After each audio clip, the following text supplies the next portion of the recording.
just briefly, a breakdown of the guests coming up for this month. Tonight is Andy Colvin with his new book, Mothman Shrieks, Controversial Conversations Concerning Cosmic Conundrums, Cryptic Creatures, Chimeras, Contactees, and the Cleverly Coded Correspondences of the Collective Unconscious. That's tonight's guest, Andy and his new book. And also for the next 2 Saturdays, Andy will be co-hosting with me with 2 Bigfoot shows. Lyle Blackburn, Beast of Bogey Creek. If you're familiar with the Bigfoot movie from a while back, what was it called again? Big Bogey Creek, yeah. Legend of Bogey Creek, that's it. He wrote a book about that and brought some new life to it. And then after that, Thomas Hughes, telepathic Sasquatch communicator. That's right. You heard it here first.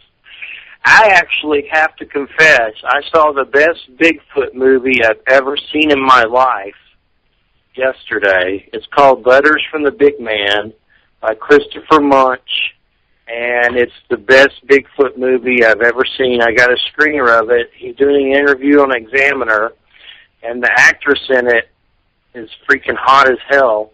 But it's Bigfoot the way Bigfoot should be. It's not some horrific, crazy sci-fi channel King Kong shoe Bigfoot. It's like a spiritual type Bigfoot, like Tom Powell and stuff like that. And it was excellent. It's the best Bigfoot movie I've ever seen in my life. I'm still reeling from it. It was that good.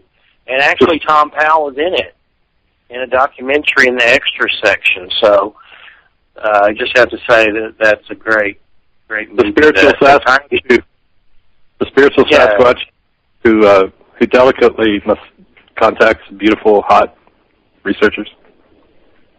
Yeah, and the chick in it, her ass, oh my God. I mean, she was like, oh, I wanted to marry her. I was thinking Sasquatch. We need more TNA in these shows, not less, for sure. And then, who's Christian Day, Witch's Book of the Dead, Warlock, and Christopher George from Second Sight, New York City is going to be co-hosting with that show. And then the first show of August, we're going to be interviewing Robert Daniel Steele, former CIA. That's right, former CIA. Woo! And your guess is good as mine is what I'm going to ask him. I just saw I got his book in the mail today, and I'm looking through it. It's a lot of political stuff, so I might have to actually read it first before I interview him. But yeah, former CIA, first week of August, so that should be interesting, to say the least. You sold out. We got. Oh, you sold out. Sorry. Come on, give me a break. So actually, what happened? I'm working with North Atlantic Books, and they scheduled the guy, and he was in the president-elect of the Reform Party, and I don't know. He's got some book called The Secret, the Manifesto, some book about all this stuff. I don't know. I have it somewhere. I have to read up on this guy a whole lot. Politics really isn't me. I get my politics from Bill Maher. That's about politics for me. So, you know, I'm going for it just because he's former CIA for the shock factor. He really is former CIA. So that's why I'm doing it. For the shock factor of just interviewing someone that's former CIA should cause a stir in itself. But I don't know the guy. I don't know the guy from Adam, honestly. I don't at all. You want any third-party candidate to be CIA, I think, right? Any third-party candidate should be CIA. He's not anymore. The other two are already CIA, so you might as well make it a threesome and have the third-party candidate be a CIA guy, too. Sexy threesome. Yep. I wanted to let everybody know that we're high on bath salts tonight. So we took baths. We put the bath salts in the water, and we're high on bath salts tonight. So this should be a great show. And let's get to Andy's new book. Are you there, Andy? Yeah. Oh, I have to explain my book? Good luck. Good luck. Yeah, your book. Tell me exactly what inspired this book. I mean, I have a lot of questions, of course, but if you could, what does this book embody in your series? If you could start with that. That's a good one. Well, the first 3 books were about interviewing witnesses, Mothman photographer, and then the documentation that I took pictures of at places and the video, and then sort of recreating that in book form. Now, this new series is about, focuses more on what other, more directly in their own words. It's all, most of everything is in the witnesses' own words, even the first books where I'm interviewing them on video. Now, this new trilogy goes into the letters that they've written about their experiences, where they've had time to think about it, and contact me on Multi Talk. Hey, was that the godfather of psychics? I heard him earlier. He was talking about... Anyway, I don't want to... That's Christopher George. He's a co-host with me. He's in the Mafia, so... I'm the godfather of Mothman. He's a good guy. He's in the Mafia. Don't accept him. I'm kidding. But, so... My uncle was, I guess he was in the Mafia, but, I wasn't quite finished. I guess, or was I? So, the 3 books that involved letters from witnesses and further analysis of media coverage of the paranormal together, so there's 2 things going on. Things in people's own words, and then analysis that I gave on Grassy Knoll or some other show. I'm probably going to, that's going to be the next book. Mothman Squeaks is the next one. And it's going to have a little bit of Ted show in there. But this has been 3 years in the making, where basically these are letters from 2006 to 2009, when there was a whole bunch of strange stuff going on in the Mothman world. All kinds of really, really trippy things. Told beautifully by people who wrote letters about what was happening, and lots of synchronicities. And then some interviews with people like Adam Gorightly, Sandy Nichols, who's a UFO abductee who's seen Mothman a couple of times, and who else? Robert Denton.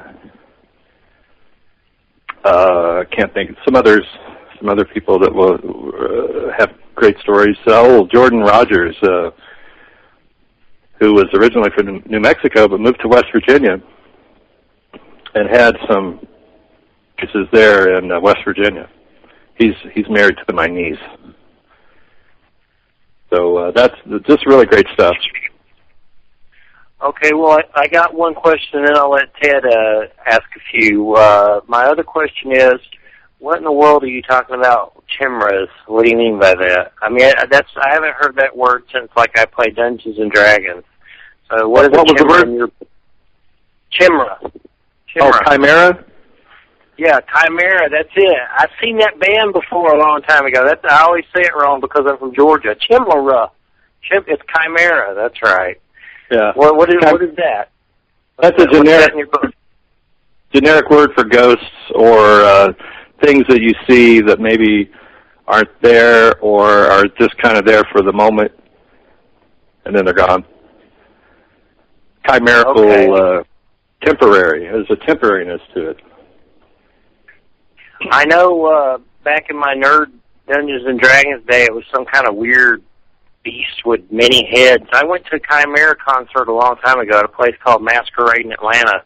They were insane, but I'm sure there's different definitions for it, so I was just curious what that meant exactly. All right, well, Chem is the root word is K-H-E-M is the root, which is the word for Egypt, and the Masonic paranormal business that goes on there, or used to go on there. Chem was actually the substance that you could ingest and become enlightened. Hence the word alchemy. Very good. Yeah. Chimera also can be a hybrid creature, which also would have some significance for Mothman, I guess, as well, because a chimera could be a creature that is a hybrid of several other creatures that can't normally be put together. Like in ancient mythology, like a griffin would be a chimera.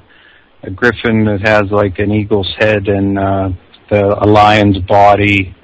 That would be the example, and then another example of a chimera as well, which I suppose would have some connection to Mothman in some respects, since obviously we don't really know, do we, what Mothman is, Andy?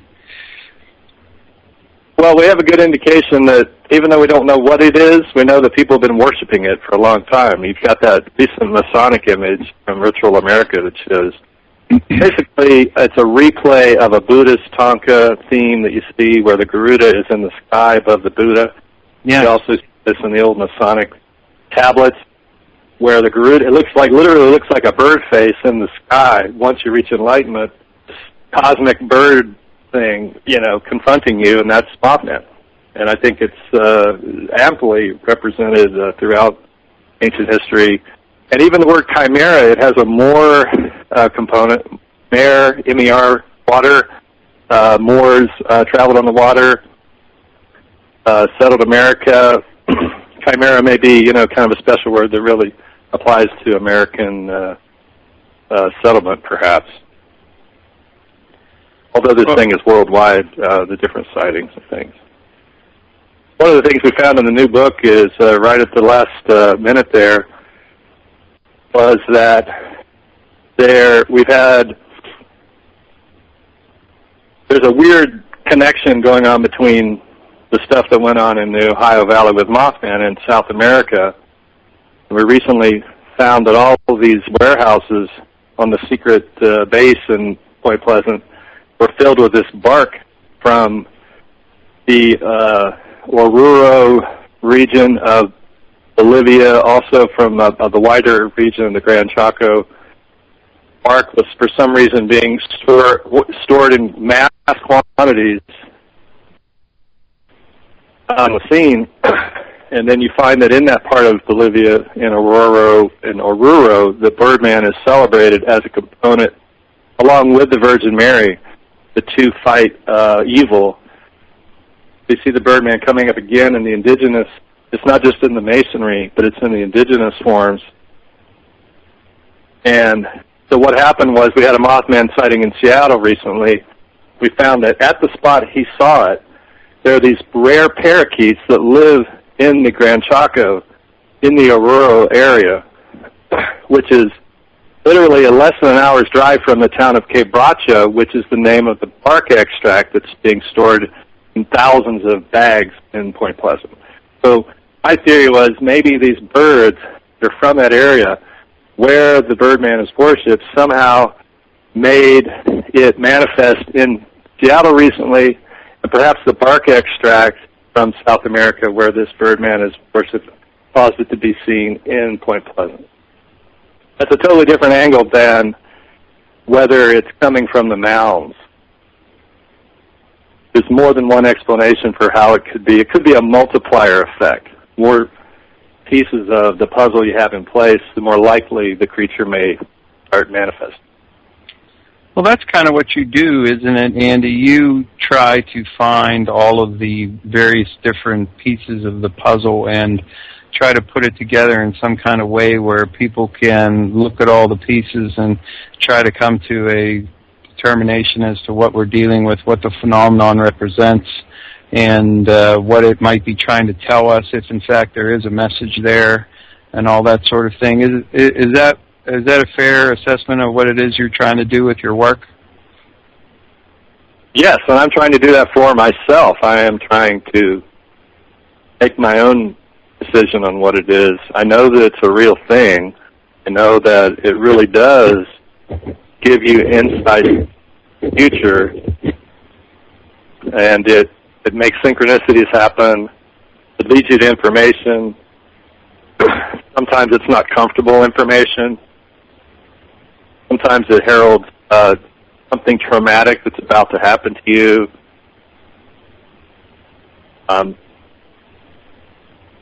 But so the best thing you can do is just try to understand it. And I'm amazed that it's coming up more and more in the really old stuff. This tablet was supposed to be from the Temple of Solomon. I'm not sure what year. We're talking like the very roots of Christianity is related to this Birdman. And here we have a whole generations are being lied to about connection between nature and religion. Really, that's really kind of what it is. Well, it goes back to paganism then, really, because the official church sort of supplanted all of the paganistic sort of nature worshiping, or at least nature groups that at least had some veneration for nature and the spirit of nature, and that's were destroyed and basically murdered and burned out by the Catholic Church during its takeover of Europe, and then eventually throughout the world. Yeah, but of course the birds also feature in Christianity as well. Of course, the dove is very significant. Swan is used in various forms to indicate various types of spiritual things as well, and so there's also that connection within the church itself, within their own orthodoxy, I suppose. Was there something in the book that you were excited about, Ted, that you can think of? In particular? You wrote a really nice intro to it, so. I did. I did write the intro to it, and I was happy to do it. Well, basically, there's not any specific thing that that I wanted to talk about, like what about, in relation. Yeah, I'm just I'm looking through the photos as I'm talking to you. And what about the Masonic aprons of Joseph K. Smith? That's oh yeah, yeah, that's right. Why don't you talk about that? Because for people who don't know, I think it might be important for people to understand that your research into Mothman goes far beyond just the phenomenon itself, because as you have dug deeper into the mystery of what Mothman represents, you've actually gone way beyond what anybody else would ever do as a quote-unquote paranormal researcher, I'd say. And, actually gone into deep history and politics and everything, just to try to get a handle on how this phenomenon has impacted throughout time and where the connections. Masonry is a very interesting thing, not only for the fact that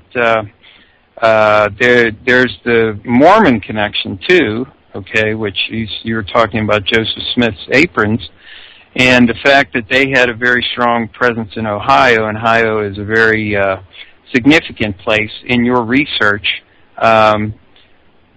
So why don't you kind of break down some of the Masonic things that relate to Mothman, like the cemetery, the Ben Franklin connection there, and also how some of the founding fathers seem intimately connected with the land that comes up so much in the Ohio Valley in relation to Mothman and Mothman sightings. Okay, yeah, I can do that, and then I can just talk about the different photograph sections in the book. Those are kind of interesting. Those are some of the later things that I sort of put in there that are fresher in my mind. Kind of interesting. As far as the Ohio Valley, it appears that God, where do you start on this?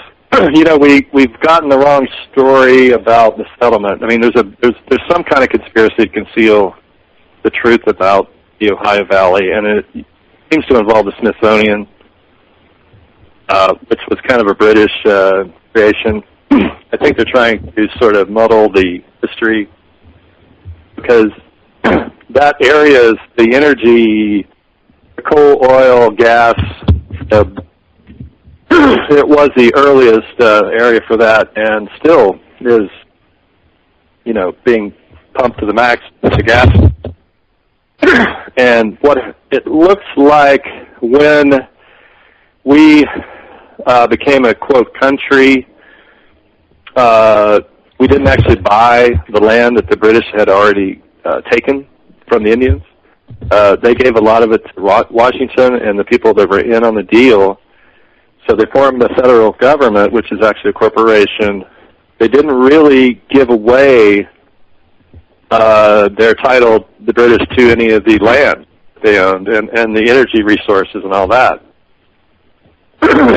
So that's still in effect. And so the 13 colonies formed, and Britain appears to have immediately gone right outside of it and tried to claim all the rest of the area, which would be the Ohio Valley, what was called Transylvania at the time.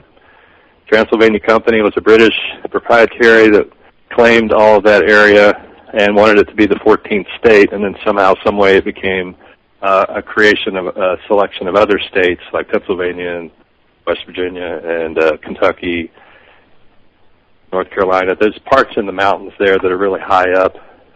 That was like the high ground militarily, the hardest place to conquer. I think the British wanted to keep that, and also because of the resources there and the Navy or the water traffic. And I do think it later coalesced into the Navy having the closest relationship with British intelligence. Seems like today they still have listening posts in that area where we're sharing all this information with the British. The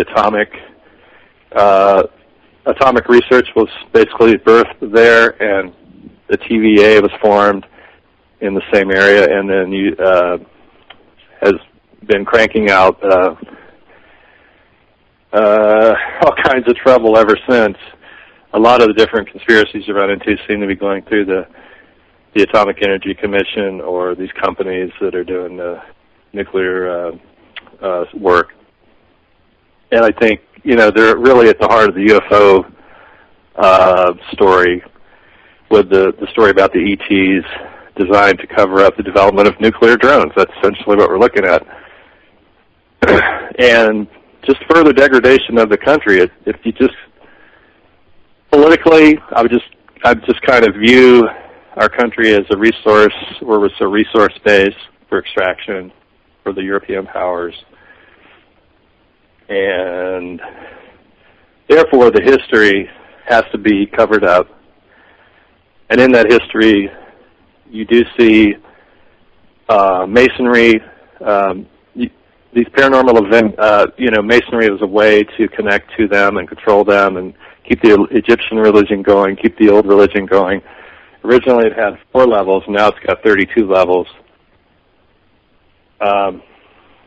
But I think Masonry was the way that the British conquered us again.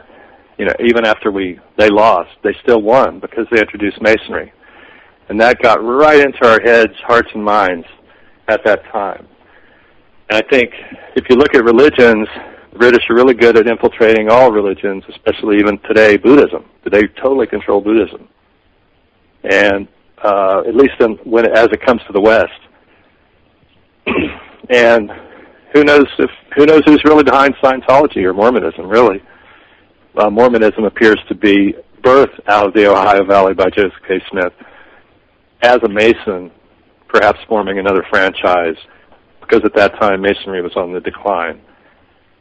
And I think it could be, if you were trying to keep control of a country where you had the XX, the XX, the symbol of Masonry, the compass and square, the XX, is a symbol for exactly how this country was founded. You have the truth and then you have the lie. You have free country, independence. You have country that's still owned as a corporation by another country. And the problem with America is everybody believes the cover story. Everybody believes that this is really about democracy and independence. Therefore, there's constant problems from the point of view of the owners trying to keep a lid on it. And I think that's why you see so many different things going on even today. A lot of the big scandals today are coming from British companies. Not to hack on the British all night, but it's still there. And regardless of what we think about democracy, that's not what I'm at. I'm trying to figure out what is the point of view of the people that really own the country. And it's clear that they own at least half of the country, which is pretty amazing, considering how many Americans there are. So,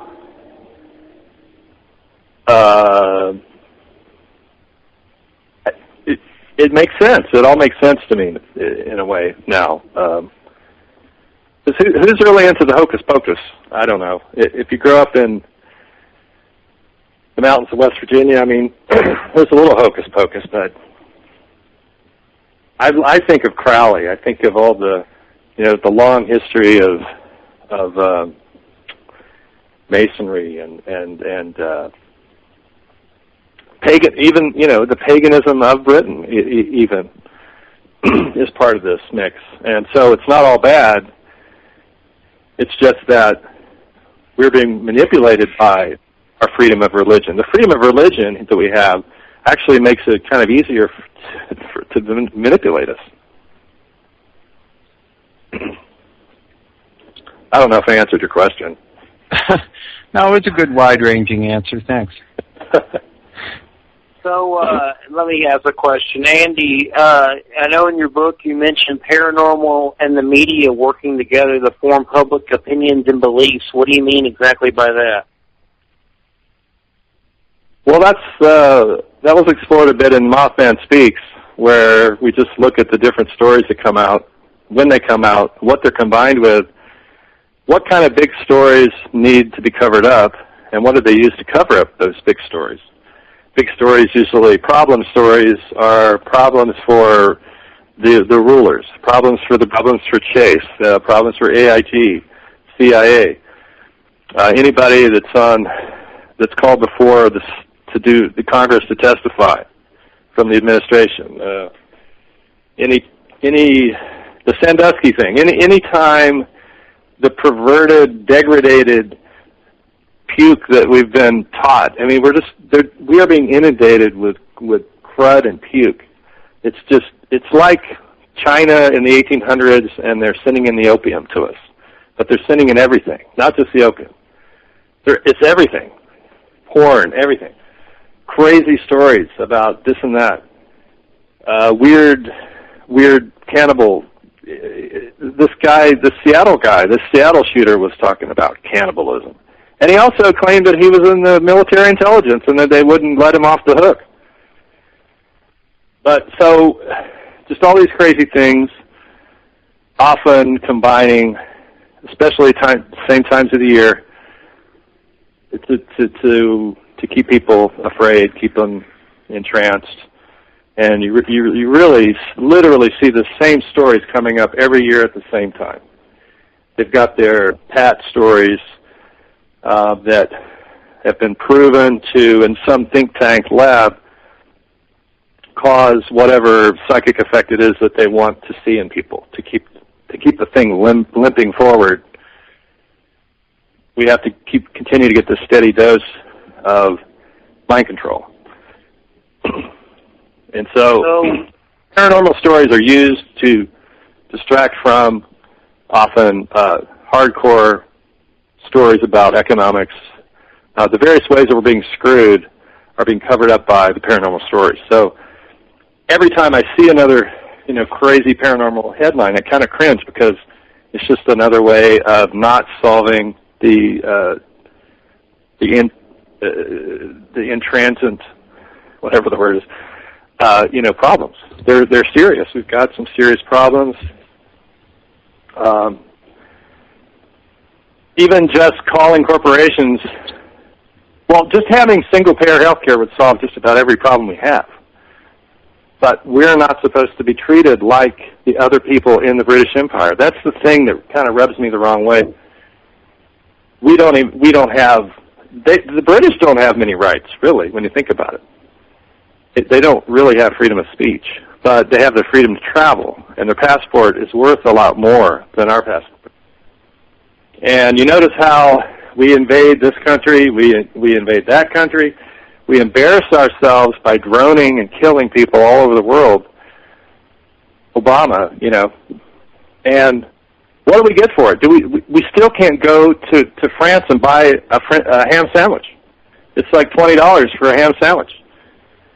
So something's not right, and it's very obvious. Now, the paranormal is really just another thing. It's another tool for people to use that needs to be kept away from them from the point of view, if you're one of these people that are watching over our system and trying to keep a lid on everything. Paranormal, the real paranormal, the thing that really gives you insight, is something that they do want to, I think, mess up and confuse, and that's why you see so many hoax paranormal stories. Yeah. So as far as Mothman's concerned, it seems to appear when some sort of tragedy is going to happen. There was the bridge incident that we all know from, the kill situation. There's the 9/11 story. What are some other examples of Mothman showing up when something's going to happen, or maybe to give a signal of something going on, of a bigger picture? I mean, it's like putting together puzzle pieces. Every time he comes somewhere, it's like he's handing you a puzzle piece, and you're following the trail of the puzzle pieces to put together the big masterpiece of a puzzle. What are some other examples of Mothman showing up that you could share with us, maybe from the letters or something like that? It's strange, right? So I had to think about it quite a bit, and like I mentioned the bird aspect. Maybe it was caused by these rare birds living in this park, in that exact spot, literally in that exact spot of a large park. But he also talked about the connection to he had this special dog, and the dog is not to be forgotten in this story as a symbol too. What is that? But there's also the timing of it was the first day of the cannibal stuff. It wasn't the cannibal, but it was the flesh-eating bacteria in the same part of the world. And then immediately saw a bunch of murders in Seattle that weekend, and then a bunch of cannibal stories within a couple days. And to me, it just seemed, it's like you can interpret this stuff kind of how you want. So I'm not going to go claiming that I know why Mothman appeared. All I can do is guess. But you do see timing things where it seems to be saying whatever is taking up your primary thought process right now is a lie. That seems to be a basic idea.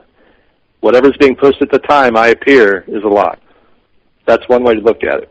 And I've seen several of those. Or it's part of it may not be a lie, but it's part of the network. It's part of the network that seems to go back to ancient Rome, ancient Egypt.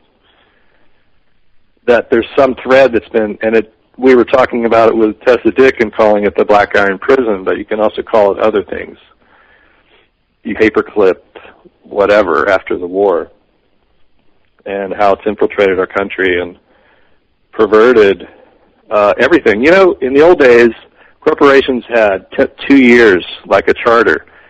And if they were shown in any way to be working against the public interest, their charter was revoked. And nowadays, every single corporation is not acting in the public interest. You could prove it for every one of them, and yet there's absolutely no more control. So I heard this guy on the radio today talking about this, and how important it is to see our history as that. Look at the part of the XX where we were told this is a free country. That's what everybody's going on. That's what fuels everything. It fuels people working 12, 16 hours a day, the hope of freedom and making it. So that's the part that is actually in our history with how we used to control corporations and the people. You know, everybody believed we defeated the British, even if we didn't.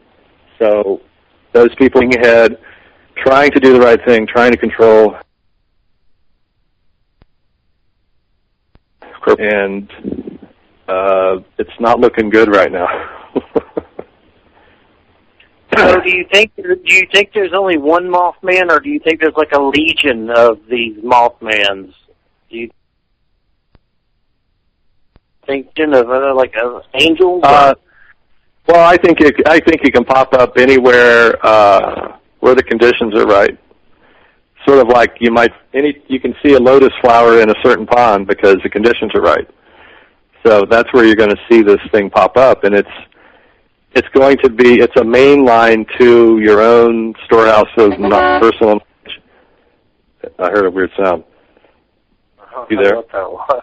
Sounded like a car horn. Man, he's tooting in. He's tuning in. You know, he's on the internet now, supposedly. So. It's probably Joe hit buttons, and Joe hit a button by accident. Or somebody's in their car. I'm not in the car. One thing that keeps popping up in my head right now that I'm curious to your intake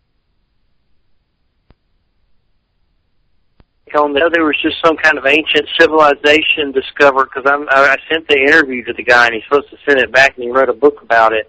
I forget what it's called. Even old Strieber was talking about it. But supposedly they found a place where it was buried, and they're finding this, or this is the story anyway, I don't know how true it is, that there's an ancient civilization that was actually buried on purpose to avoid solar flare activity, and it seems right now that there's this big smorgasbord. It's like cannibals, zombies, Obamacare, and now so solar flares are coming to kill us. On Amazon.com right now, I put in solar flare just to try to find the dude that I just interviewed that's supposed to give me the questions back. And it's like there's so many. Oh, here it is. Robert M. Schoch, S-C-H-O-C-H. Forgotten Civilization, the role of solar outbursts in our past and future.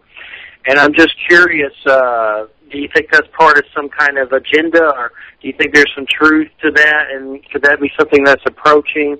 And if it did, I mean, if there's proof that ancient civilizations a long time ago actually had the information to bury themselves to avoid solar outbursts that were so big to destroy civilizations, and these people are actually talking about there's proof that civilizations were wiped out from these solar outbursts, and then it's like they're pointing to this time that we're entering now, it could happen again. I'm just curious to what your thoughts on that, and if Mothman appearing also could be alluding to some bigger extinction event, maybe. Yeah, he could be. I tend to think it has to do with nuclear power because he's showing himself over secret nuclear facilities. That's the first thing. So the nuclear industry would be. They do have like guys, you know, that troll the paranormal airwaves, looking to introduce memes to counter those, like the ones that I present. So you're going to have all kinds of things like that to make you think that there's another threat. It's not radiation.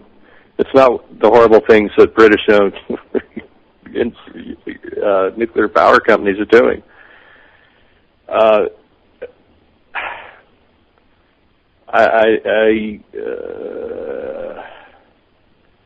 Let's restate your question again, so I can reset. Is Mothman related to the possibility of an extinction level event happening? It was just kind of a theory, really. I was just kind of putting out there. Well, the solar flares it's a real thing, but anything nowadays is used to terrorize us. Every single astronomical type of event is used to terrorize us. So, and every year they find Atlantis. I mean, John Keel used to joke about this, and it's true. If they find a new planet every year, and they find it here, and they're all valid. There's tons of stuff under water that's out there that the sea levels did rise, or something is going on where all this stuff either went down or got covered up by water. Probably just simply the melting of the ice age caused the rising waters, and it covered up a bunch of cities. And I don't think they can plausibly put forth that people were purposely burying. That's just, to me, is ridiculous. How can you say that? Anyway, I mean, there's a lot of chunks of information that I think are valid, that are based on actual stuff that's been found. But when you get into, like, predicting or trying to say which cataclysm happened and when, it's very tough. It's amazing the variation you get in really academic books. What you consider to be well researched, you hear all kinds of different dates thrown out for when there was a cataclysm. I mean, all the way from 10,000 to 8,000 to 7,000, 6,000 BC, on and on and on. There's various times when we had a cataclysm, some kind of flood or worldwide. Probably we ran into something, an asteroid or something, or a comet, or a shift in the axis or something. But the media is so irresponsible that when they come to tell me about a problem that I need to be afraid of, I don't believe them anymore. I just don't. And I see most of these as just other ways to terrify people. So I don't really think about it too much. I can understand that. I mean, I've seen so many melanoma commercials, I just turn them off in Florida now. It's like, if you're susceptible to that, you could probably get melanoma cancer from a commercial just watching it. And I'm a cancer survivor, so of course I had it when I was 17, a long time ago. I'm not going to get into that story again, but the people are so susceptible to stuff. I mean, seriously, someone could be sitting there and be fine as can be, and then the melanoma commercial comes on with the girl crying and says, every, 1 hour someone gets melanoma. And someone could be so weak-minded that it could implant the seed and they get melanoma.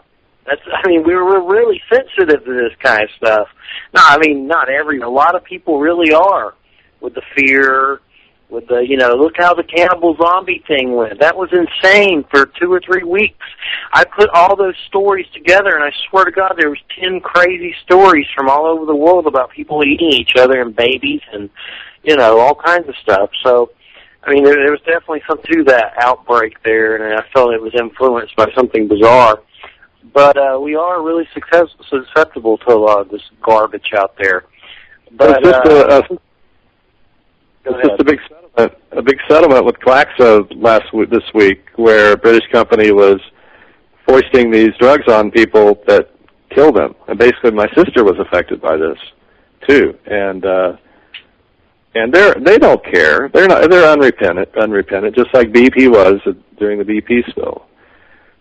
Or the Exxon Valdez. Did you know that was a BP spill too? That wasn't Exxon. Exxon was just carrying the oil for BP or something.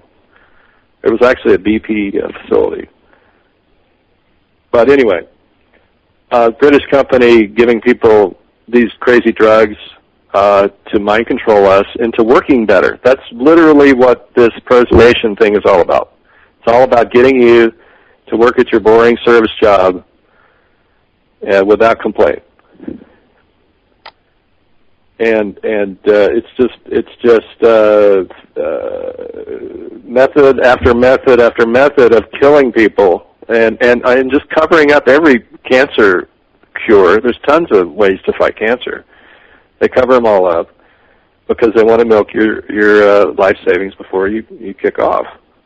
It's just horrible, and the only good thing about it for me is I used to view it like feel guilty, like I'm supporting all this crap, but I really don't. I really don't support it. I pay as little taxes as possible toward it, and I do view it as an outside sort of nefarious influence, because I don't think that there are certainly people in our society increasingly who are self-destructive and will do things to destroy themselves. But I think in general, most people are not trying to do that, and so it doesn't make sense to me that so many Americans will be wanting to destroy it the way that it's being destroyed. I have to think it's from outside. Yeah. So we got about 7 minutes until our 10-minute break, and I guess tell us a bit about the photographs, and then when we come back from break, we'll let Ted ask some questions. And what are some of these photographs you're talking about in the book? I have all your books, but what are the photographs in this book?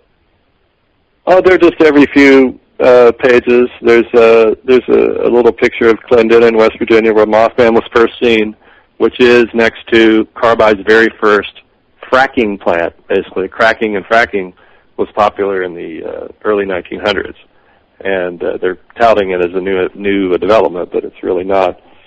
So Mothman, literally, he was seen before that, but really when he kicked off, his big flap was kicked off by this sighting over the original Carbide plant. And there's a picture of a apparent ghost that I may have taken a picture of. That this stuff had happened in my neighborhood in Seattle in 2006.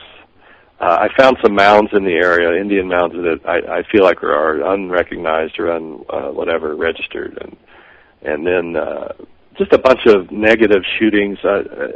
Sort of along the lines of this recent Cafe Racer thing. There was a bunch of stuff like that in 2006. It seemed to correspond with the Pope coming to America. But anyway, and Seattle's a very hardcore Catholic town. This is where the attack on the nuns is coming from. It's coming from Seattle. In Seattle, when the Catholic Church gets caught doing something, the police let them control the investigation. This is actually an article that I read recently by an actual, real, a reporter who looked into it. So anyway, Seattle is filled with all kinds of strange things. One of the recent things was this Navy base that I ran across outside of Seattle, the Jim Creek base. So actually what happened was I just happened to see it on a map as I was planning it'd be right next to this place I always go camping. And I'm like, what's this big Navy base doing? Their Navy observatory doing there. Then what happened? Well, I saw a UFO, which there's a picture of here in the book, which was changing shape, and I got a shot of it. It looks like a flying humanoid, and it was seen to be over this Navy observatory. So I went back there recently to check it out, and I found that the back entrance to it is obscured by a Masonic park. They have a Masonic family park there. This is like the back entrance, and they have a gate, and the lady comes out immediately to see what you're up to. Well, this base is probably the guide, the hardened in-mountain facility that controls the submarine fleet in the Pacific. Because if you go straight west from the base to the coast, about 30 miles, you have all these Navy bases. Now, this would have been the base that controlled the very first UFO sightings of Kenneth Arnold and Maury Island. And as Nick Redfern has, I guess about a year ago, I started talking about how John Keel really fingered the Navy as being more involved in UFOs than the Air Force. The Air Force has had to play catch-up. And Nick Redfern recently has written a book about this. But if you just apply that principle to this situation here in Seattle, you see that this is probably the place that hatched the UFO phenomenon.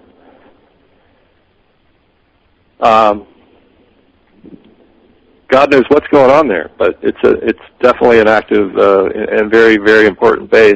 You can't get any internet, cell phone reception anywhere near that place. And in fact, it sits atop this huge plateau. And the back, you can drive around it, but they purposely have left about 30 miles of it gravel, so no one wants to drive around it. Anyway, that's a recent sort of synchronistic little finding I had here in Seattle. There's also a picture in there of Justin Hassler. Do we have to go? We've got to do a break. In a second. Hey, what's the name of that base, real quick again?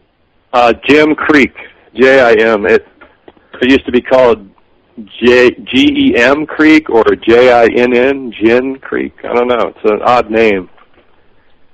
But okay, it appears all right, where's the best place for everybody to get your book at? Amazon.com or? Yeah. You can also get it from. I don't even know how to explain this. It's some other way to get it. There's some new way you can get it, but most people probably wouldn't want to do that. They'd probably just want to go to Amazon and use their normal account.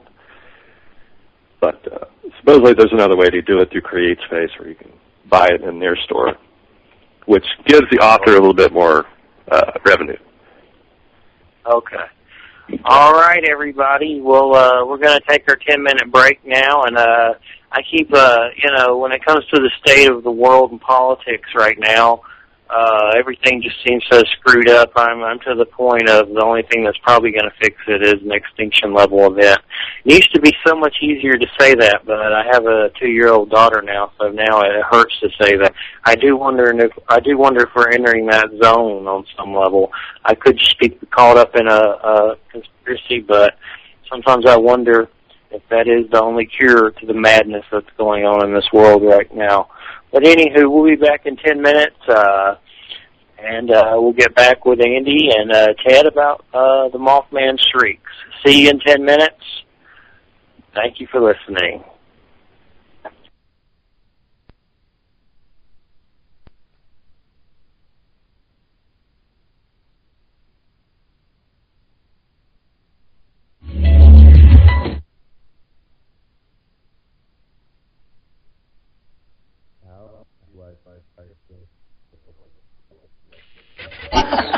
Continuing on at the Arizona Airport is withholding information from the general public on this subject.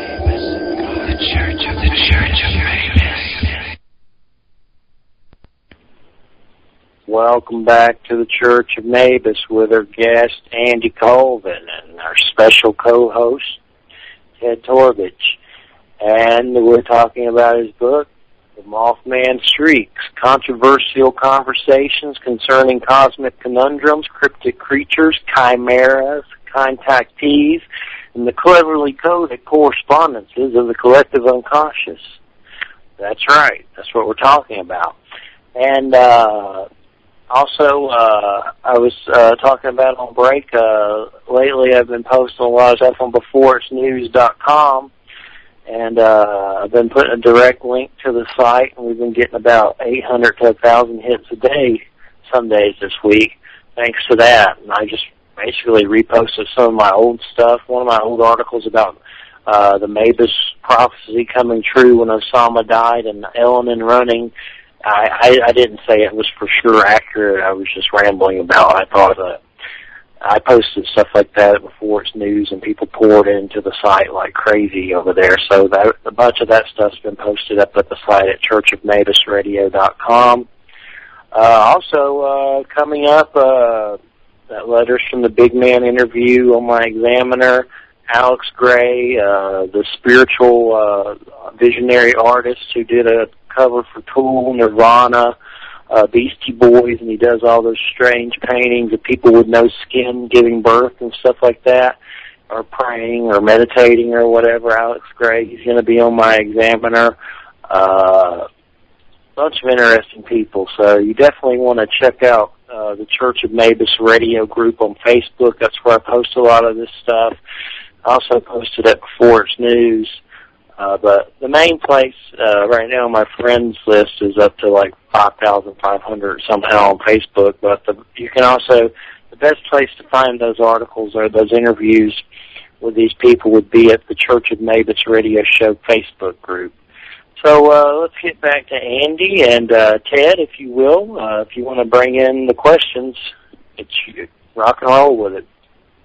I got one for Ted. Oh, okay, go ahead.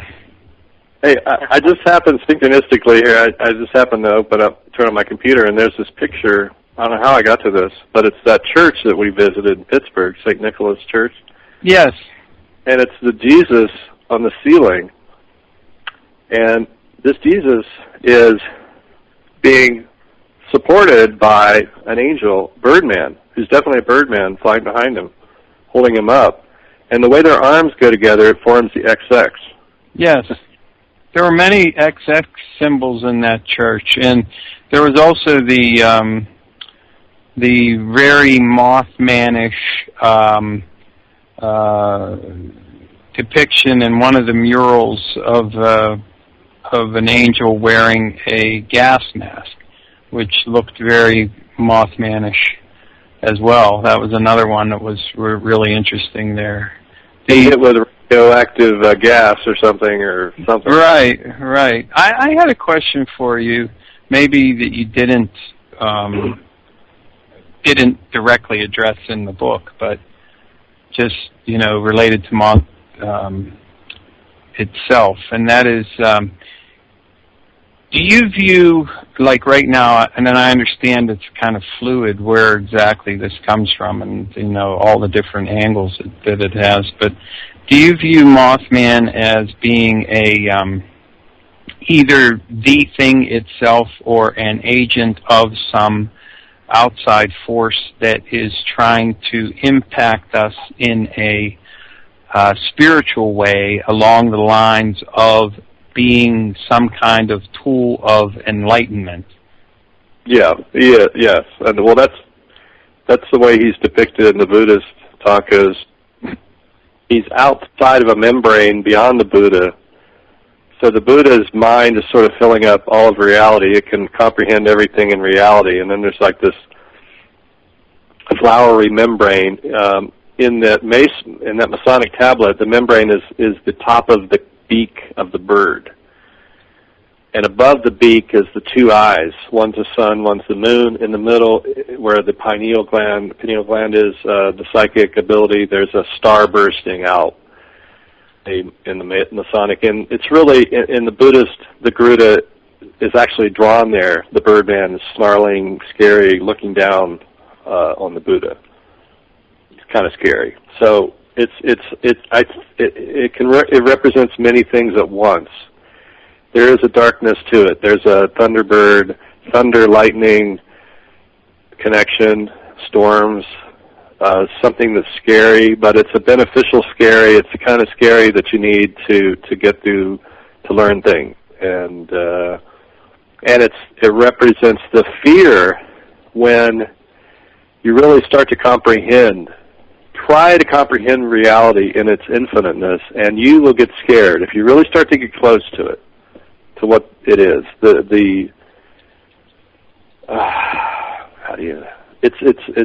It's almost like the fear of death. It's very similar because it's that other side, what's over there, and you can sort of get that at times in your life, either just by thinking about it, death, or thinking about infiniteness, trying to. When you realize how small you are in the overall, and every on the Buddhist path, that is, they call it the dark night of the soul. I think that may come from Shakespeare or something, but similar to that, where when you face the abyss, there's a tremendous fear of the unknown because it is a void. It is empty space, which makes up most of the universe, and the Birdman is the symbol for that empty space, for the spaces between where things fly. The bird is the only one that can sort of navigate that space. So I think that's why it's the symbol of the bird. Now, interestingly, for some reason or other, people actually see it. See a hybrid bird-man. I mean, for me, the symbols are enough. I get the symbols. I understand why they would use those symbols. But how it came to be that people are actually seeing this, it makes you wonder if it's being seen, if it's been seen from the beginning of time, and it has informed the symbols that we now have. That's probably what it is. People cooked it up, based on symbols, based on their love of birds or whatever. it could be over time that we create, these alternate realities where if the conditions are right, you will see something that's outside of reality. It's hard to say. It's definitely an interplay between the mind and the natural environment. Just like all paranormal phenomenon, then in general, it's dependent on so many different factors, and that's why it's relatively rare in the sense of overall experience, because it is reliant on so many different things.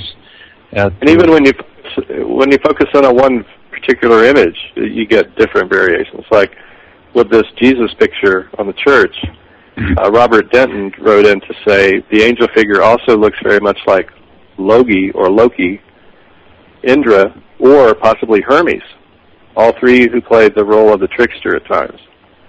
Both Loki and Hermes functioned as intermediaries between the gods and man. So this is intermediary being. It's a way that infinity can be sort of condensed down and you can see it, and its otherworldliness will convince you that there is more to what you're seeing, that it isn't the way you've been. Reality is not what you thought. Which is good if you're really trying to change your thought processes, and that's a good thing. Yes. That kind of brings back a conversation that we had, I don't know if you remember, when we were traveling through Butler, and we stopped for lunch, and I was talking to the lady that was accompanying us, and we were talking about UFO phenomenon and that sort of thing, and I had expressed a theory that some of these phenomenon acted very much like quantum phenomenon, because you can't know more than one thing about it, much the same way you can't know the state of a subatomic particle in two ways. Like you can know where you can't know what its charge is, or you can know its charge but you can't know where it's at, or its speed, or its spin, and you can't nail it down. It's impossible. You can't know all the things about it at the time. And I was kind of saying that in some ways the paranormal phenomenon is kind of like the quantum world made large, manifesting itself at a higher level outside of the quantum field itself. And there is that sort of uncertainty and the difficulty in coming to any firm answers and conclusions and knowing exactly what it is you're dealing with. And as you said, even looking at an image, you can see it in so many different ways and interpret it a lot of different ways. It can't be nailed down. Well, it's funny because this week we had the two prevalent stories around the 4th of July were the 4th of July, of course. Look up into the sky and see the starry lights and think about how you're really an independent country. I mean, think about, they pull out the most obvious way to people to symbolize that holiday. I find that interesting. We're supposed to look up into the sky and see these starry things blowing off and be entranced by it, and then contemplate how we're free. That's it in a nutshell. And I remember I was joking on Lofty Talk. Right? Yeah, I was saying when did we become allies with Britain all of a sudden? What point did that happen? And Greg Nathan said July 4th, 1776, and he's absolutely right. That's when the deal was struck. That's when the deal was struck. You get your country, but it's really a corporation that we own, and we'll deal from it. We'll deal with the contingencies from there. Exactly, and then that's of course Go ahead. Yeah, well, of course that I sing the same tune in that regard, so you don't get any argument from me on that. But you were. Go ahead. No, you go. Well, on the 4th of July, you had the Higgs boson particle being found, which is supposedly the particle, which will cause you to see a Mothman or anything else. This is what causes mass to appear. Now, maybe people aren't seeing mass when they see these creatures. Could be that the Higgs isn't involved in that, but I think it is, and probably my impression is they're not going to get very far with the study of this particle because it will simply change on them, and it could be the biggest debacle ever to try to even figure it out. It could lead to some very dangerous experiments because you're dealing with something that can shapeshift. So I'm not real big on that, and I thought it was odd that it coincided with the Navy moving toward Iran with their ships. I wouldn't have any doubt. It's almost like the Navy was saying, "We got the Higgs boson, so now we're really going to, make the big move." But man. I think it's a wrong move because this phenomenon is so reflexive, and that particle is not going to. It's going to play. It is the trickster, just like Robert Denton said. It is going to mess with these scientists. Yeah, I have no doubt.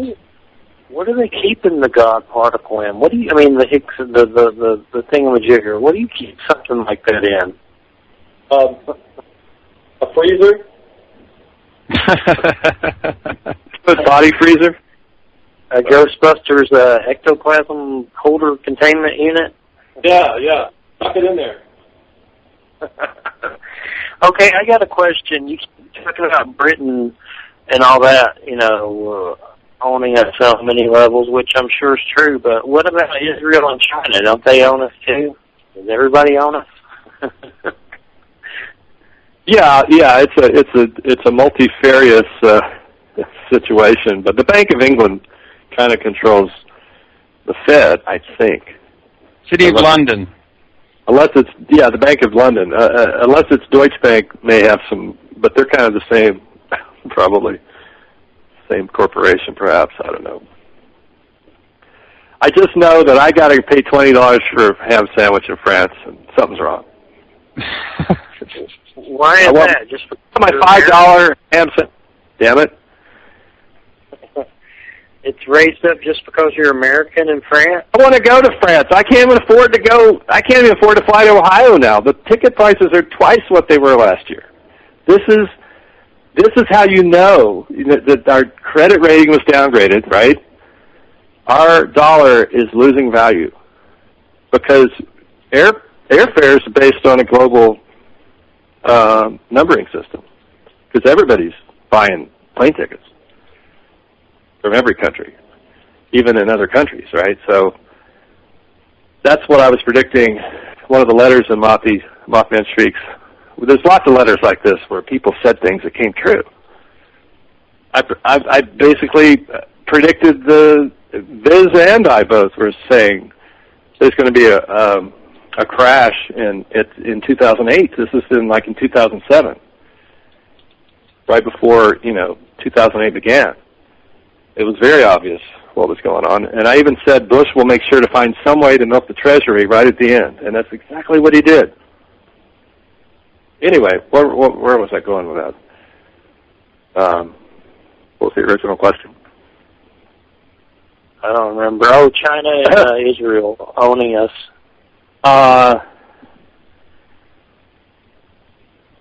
Yeah, somehow I got them there, and I don't know. Yeah, everyone owns us. We're whores. Yeah. Well, China's just American corporations now, right? They all moved there, so that's all a boondoggle. I wouldn't buy in any concerns about China because that's just. I mean, I obviously they're a concern because those are the oil companies. The oil companies have moved to China. They're using their oil to build all the plastic stuff there instead of here. So they dictate a lot of what China is doing. And the Brits have controlled China for a long time too, so it's all the same old.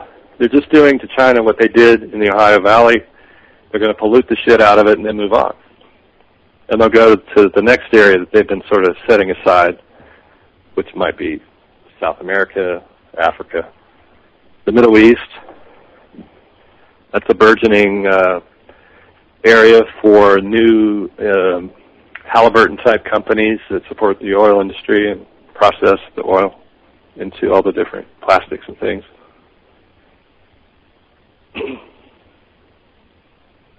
So when it comes to all this madness, cannibalism, psychosis with money, greed, selfishness, pedophilia, lies, cancers, the plague, death, damnation, solar flares, I just read that a bunch of chickens were exposed with the bird flu in Mexico, like millions of them.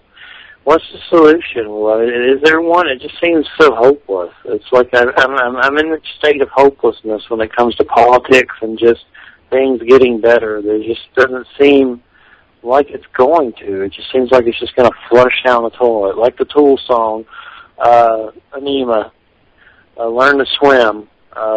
It's just doom. What is the... Go ahead. The best thing is economic activity that's based on your own self-interest. And so people just they're going to have to, it's going to have to get worse before people actually get together and start new businesses that will fill the gap. Now, this is what the corporations did. The corporations that rule the world now were once small corporations that were doing that. So there's sort of a natural progression. When it gets too big, there's all kinds of abuses. That's just the way it is. So it's just sort of depends on where you want to look at. What part of the system do you want to look at? What part of the loop, the sort of an infinite figure-8 loop of activity, where do you want to be in that?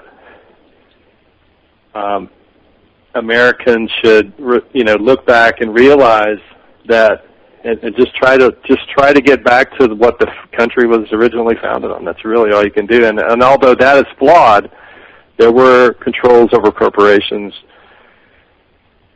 There was the belief that the Black Iron Prison, the Roman Empire, the British Empire, had been held back for a while, and here we had our little time. We could have a democratic experiment. All you can do is keep that. You sort of have to just propagate that and propagate activity and try to stay positive. I grew up in an area where this happened first. Early 1900s, they were doing the same thing that they're doing in China there. And within 50, 60 years, they were moving on. And that's probably what you'll see in China.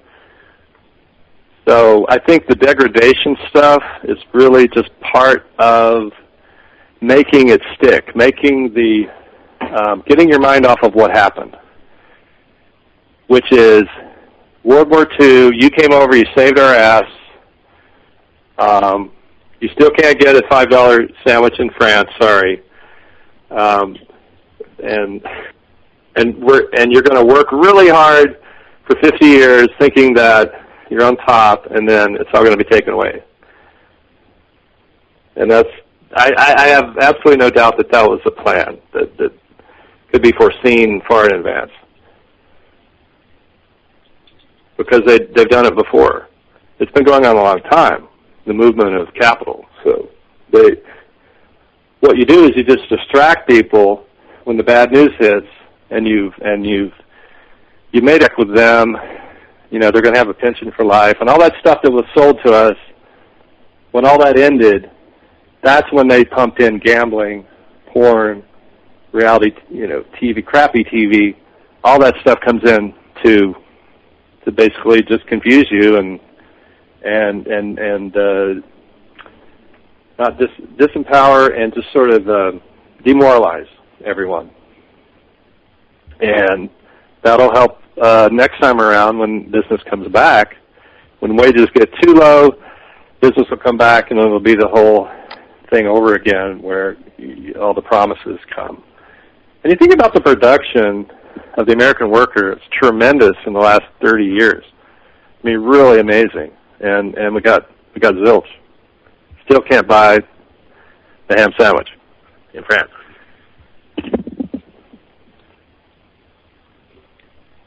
But why can't you buy a ham sandwich in France? Why is it more in France for you? Because you're American?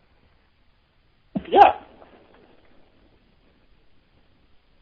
No, never been to France. $600 to fly from the West Coast to the East Coast, several $100 to drive down to California for me, anything.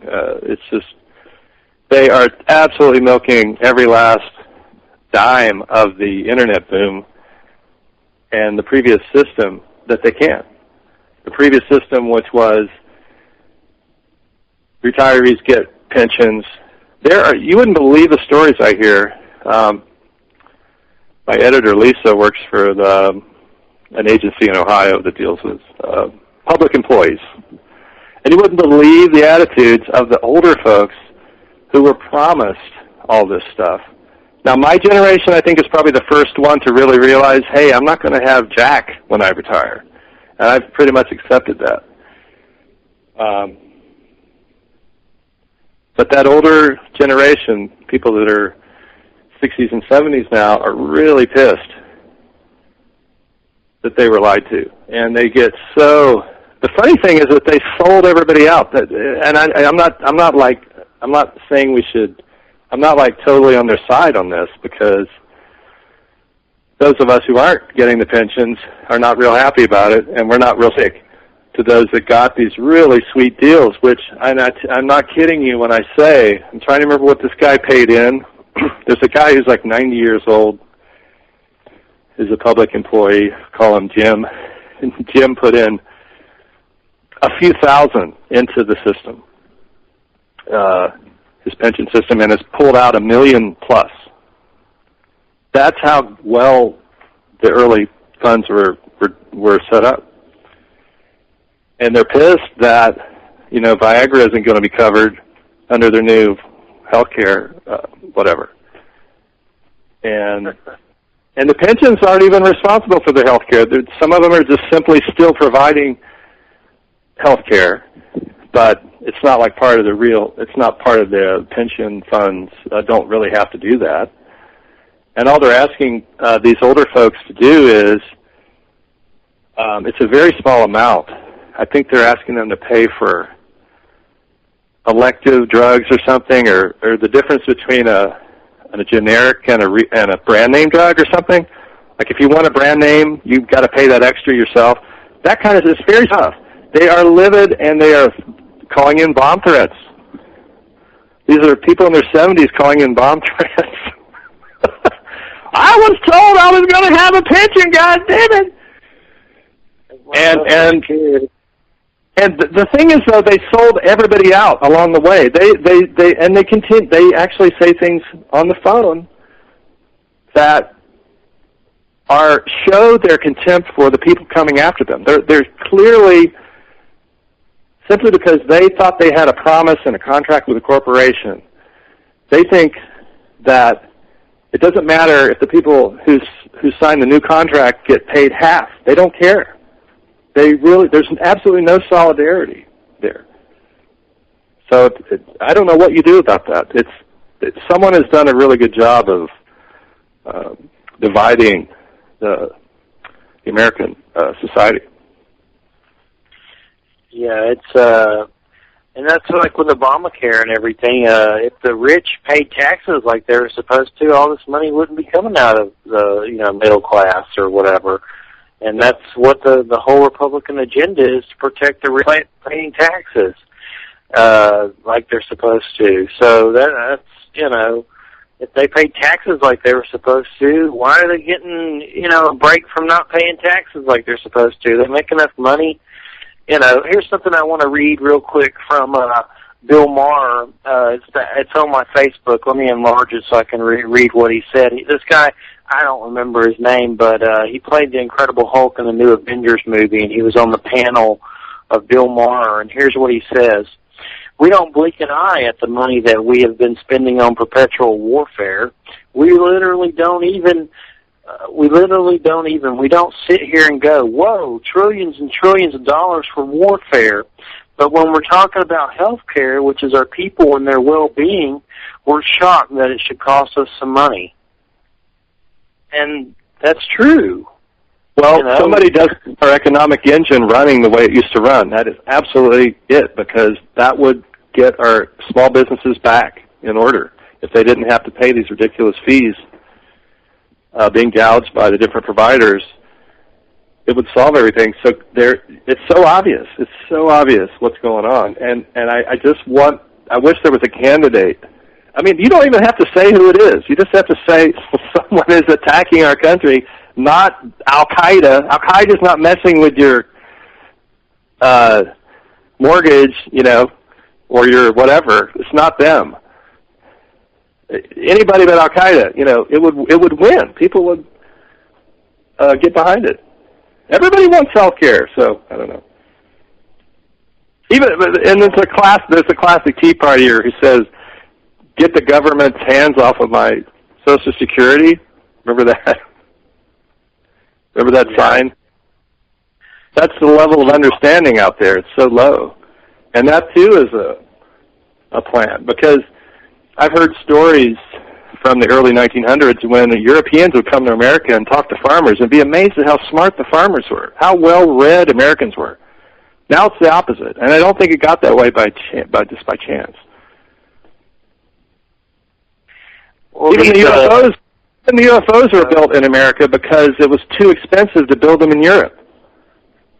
That's a quote from that Italian UFO guy, supposedly built saucers. Is that Renato Vesco? Vesco, yeah, he was quoting another Italian guy, a scientist who was a famous scientist of some sort, who claimed in his later years to have worked on these saucers, but that they had to move them all to America because it was too expensive to do them in Italy. Labor, they had to get their 5 weeks vacation, et cetera, et cetera. So. Yeah, well, just like old Europe now has, much better standard of living than we do. We've been brought down to like third world status here. We were used and abused. Yep. Very smart onslaught that made it all happen. So I got to give credit where credit is due. It wasn't a perfect. They didn't do a perfect job because we figured it out, but it worked for a long time, and it does people. So I mean, there's no easier way to get in trouble in any social arena than to say, "Oh, it's the Europeans." Nobody believes it whatsoever. They think you're really nuts. Even people in Britain don't believe it. Yeah.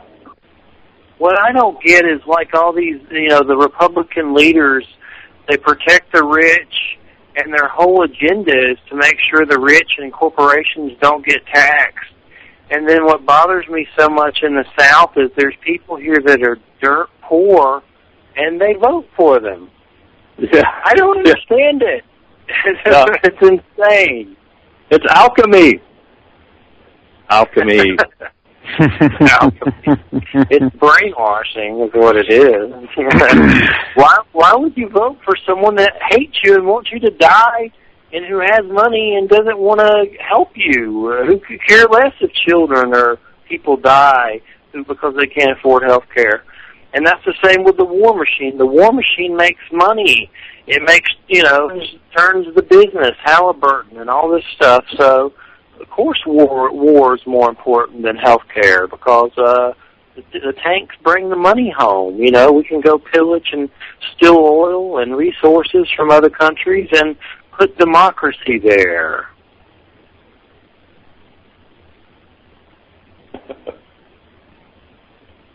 It's wonderful. Well, I'm an interesting book about Oswald and the control of religions during that time period by the CIA. It's very interesting stuff.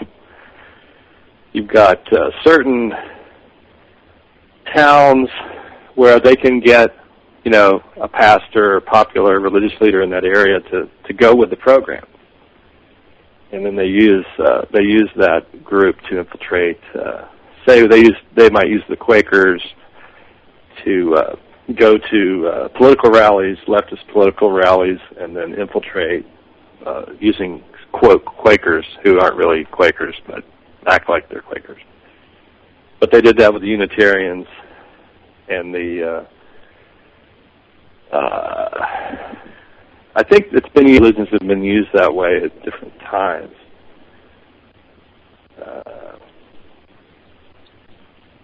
I don't know why I thought of that, but back in the, the last picture in the book is the kind of slightly religious angle with these Ishmaelites who lived in the Ohio Valley, who were basically blacks, who were indigenous before the Brits got here. And these are the people that were, well, there's different groups. There's actually some white Europeans that were here before the Brits too, that were living in the mountains. But I think they were interbreeding with the Indians and everybody. But the Ishmaelites later all went to Indiana when they're driven out by George Washington. George Washington owned all this land in the Kanawha Valley, which is the Point Pleasant, the Mothman area. That all later became chemical plants. And we had this black guy who was famous from Charleston who could do any problem in his head. He became world famous, but he used to do a pilgrimage just like the Ishmaelites used to do, where they would walk from Charleston to Point Pleasant and then go to Indiana. Now, Indiana then became, I think, it became the Pakistan or the Afghanistan of those days, because you had all the blacks moving there who actually were using Muslim or Arabic names for their towns and things. And that was like where if you wanted to go fight the Muslims, you would go to Indiana. And I think that's why you saw Indiana become such a hot spot for British activity before and after Revolutionary War. The Ohio Company was, I need to figure out more about the Ohio, there was the Ohio Company, the Virginia Company, and they all have really elaborate histories. But you'll find out a lot about what really went on by studying those groups. So this guy named Lightning was this math savant, and I wanted to end the book with him because he knew my mother, and I knew this guy, and I sort of end the book on the note of, where did he get this ability, and why was he going to Point Pleasant? And he also claimed that he knew all of his incarnations, much like the Buddha did, where he could go back generations and say, I was that person, that person, that person. And he said he was... Andy, if I could interrupt, he's not the only gifted and unusual person area. I mean, you've said on many occasions that there have been many geniuses that you've known that grew up with you, people of genius intellect. Also, there's Snowball, of course. I don't know if people are familiar with him.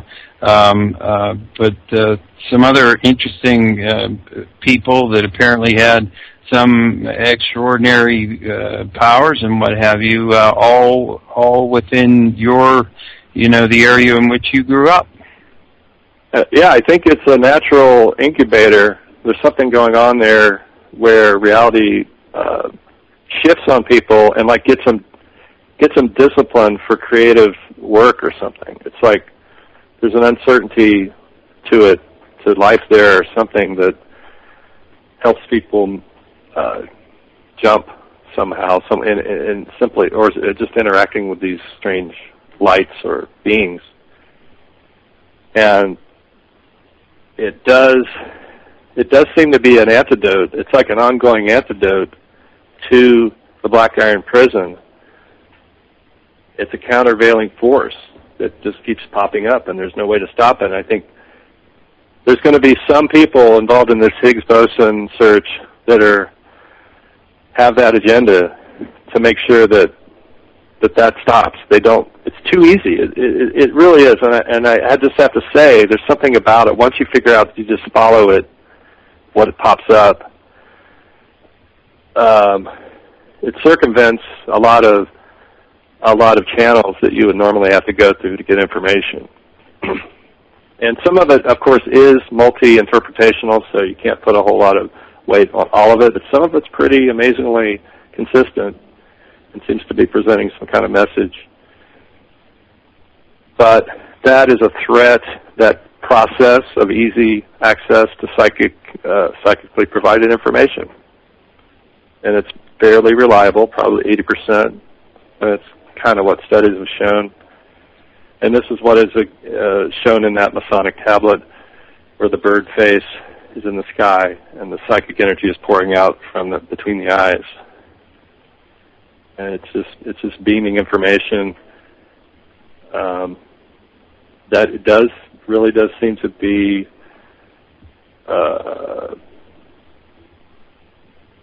to our good somehow, either preventing tragedies or giving good advice or saying, hey, this over here is not a good thing. Maybe you should fix this. It's a personal aspect. I'm wondering if there's more of them, because there's so many. I don't see no one moth keep up with everything. Oh, the trouble. Well, I mean, thinking of it as one is not bad, but it's a big one. And it's like a one with gazillions of little air pockets in it, each one of which could manifest as a Mothman. Yeah. Because space is infinite, so I'm just blown away by some of these old drawings. I mean, it's so clear that this is an ongoing thing, and it can be used for good or evil. At least, use psychic information can be. But I think a lot of the dark stuff isn't so much psychic as it is the manipulation of reality by the false use of symbols and arranging of incidences that aren't real. It's all smoke and mirrors. I don't know that these dark occultists, they can clearly conjure up some sort of devils and demons of some kind. But of course, this is what the Garuda and the Thunderbird are said to go after. The minute those pop up, there's a natural force that sort of subdues them. I just watched two Native Americans speak on DVD, Clifford Mahoody and Rainbow Eagle, and they were talking about the Thunderbird. Is the Thunderbird the same thing as Mothman, or is there a difference? I think it's the same thing. I mean, if you look at that Masonic tablet, it's a big, huge bird in the sky. And a Thunderbird is a big, huge bird in the sky. Unnaturally large. It has to be supernatural. The depictions are of something that is truly, it invokes a largeness that gets to what we were saying earlier about how Mothman can appear anywhere at any time. It's just the fabric of the universe coming up from the ether. Boom. Those Higgs boson form an image for you right there for no reason, apparent reason. But usually there is a reason when you explore your own sighting, if you have one. You can usually pin it down to something. I don't think it's not a total mystery. It's pretty understandable. There's some ambiguities and some uncertainties. Do you think there's any connections? What is the connections with Christianity? For some reason, I can imagine a whole legion of Mothmans going through Egypt and slaughtering the firstborn or something weird Old Testament stuff. Is there any connection to that on any level? Probably not, but for some reason I keep picturing like a legion of I know in the Lightworker hoo-ha stuff they have these beings called destroyer angels, and it's like they're the beings who I guess used to do God's crazy work, and now they're like, I guess, settled down and called Destroyer Angels in the Lightworker hoo-ha community. But for some reason, I keep wanting to make a connection with like Old Testament stories, and you know, when the angels go through Egypt, and you know, or when someone's out of line, they come down and, you know, screw up everybody and do a Tony Soprano on them. But maybe now, due to universal law and evolution and all that stuff, that they can't do that anymore because God turned a happy face on. I don't know, but for some reason I keep wanting to make that connection. Well, no, I would say that those are the elementals doing those things, demonic, quote, elementals. The Garuda, Thunderbird, and others, especially in Asia and Africa where there are other beings of the same nature, they're just not, that's not their definition. That there's a name for the different energies. The different energies have been observed and names have been given to certain ones. And the ones that are fearsome protector deities are given the name Garuda or whatever. There's some other ones that are similar, Haruka beings that are not birdmen but other kinds of things. So they're just identified as not being the ones that are doing the killing. The ones that are in the killing are called some other things. And so I don't want to confuse, you know, the meanings that have been ascribed to these different energies. Yeah. So I wouldn't say, you know, the fearsomeness, too, is really relative because some people have seen Mothman and he's not fierce at all. Or the Garuda, even. I haven't done an extensive study of Garuda sightings, but I plan on going to Asia sometime and checking that out. But my impression is that the less integrated the personality, the more fierce the Garuda will seem. Because that person is in dire need of a direction. If they are out of touch with themselves to the point where they're at a crossroads and they're going to make the wrong decision that's bad for their karma, and maybe due to some sort of predestination, some of us are meant to see this creature and start on a different path, that creature needs to be more fierce for people that are less in tune with what's going on. I think as you go along, that if this last witness in Seattle is any indication, he's seen it twice, and the first time it was scarier than this. The second time it wasn't scary to him. You see what I mean? People get acclimated to what it is. The problem is there's so much disinformation out there to confuse people about what's going on, that if they view this beneficial being as a demon, they are not going to benefit from what that entity has to provide them. And that's where these right-wing ministers or whoever, you know, is wanting to keep us from knowing about this. Different churches and things. They're going to tell you it's a demon.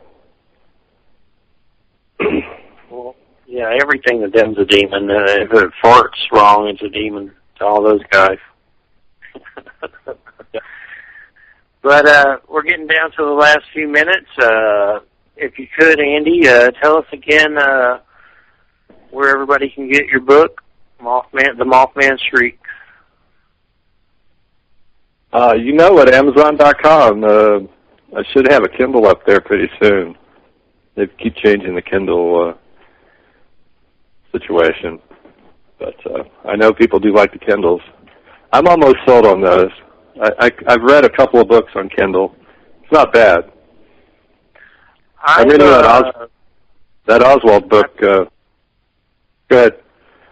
I've thought about it, Kindle. I have so many stacks of books everywhere. I need to go Kindle at some point, but because my books are just like, it looks like friggin' Harry Potter's bedroom or something that's just out of control. The books everywhere here. And we do have a lively discussion going on at Mothy Talk. It's a good discussion group. Got some fairly well-known people on there. Certainly some of the most incisive thinkers around.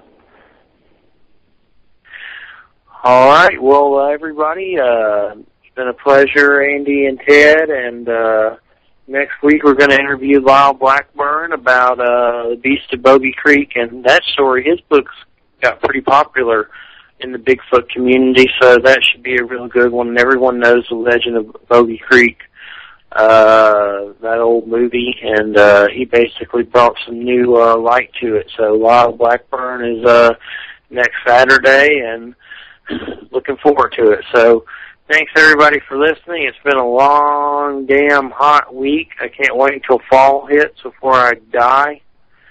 And we'll catch you next Saturday, everybody. Have a good weekend, and thanks for listening. Good night.